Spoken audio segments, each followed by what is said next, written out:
All right, and so our next demo is called the fabric of space-time. And well, we call it the fabric of space-time because, well, space-time does act a little bit like stretchy fabric.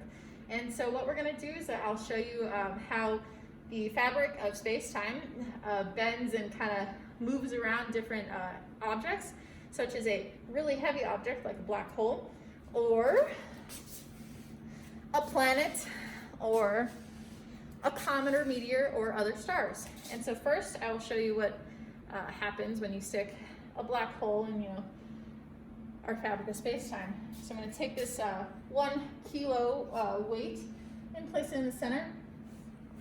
And you can see that it dips quite a lot.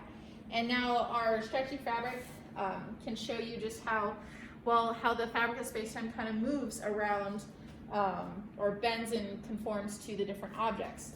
And so there's our really heavy object. And next we're going to show you what kind of like a planet looks like. So we're going to stick this tennis ball, which is our pretend planet. And you can kind of see that it doesn't really dip too much, but it still dips a decent amount. And now we'll show you what a smaller object like moons, comets, meteors, stuff like that. Wow, very deep.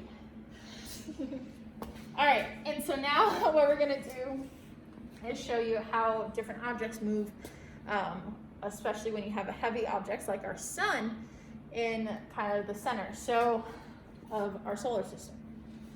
So now we're gonna place our sun, and now we take our fun planet, and what we're gonna do is we're gonna spin it around, and you can see how it's orbiting and orbiting and orbiting, and eventually it will reach the sun, but that's not for quite a while, so we don't have to worry about that just yet. And now we'll say we have our fun comet.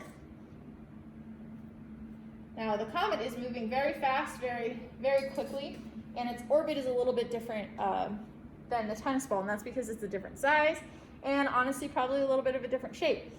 And so now what we're gonna do is I'm gonna run around the table and kind of show this cool demonstration of if you have multiple objects going in at once.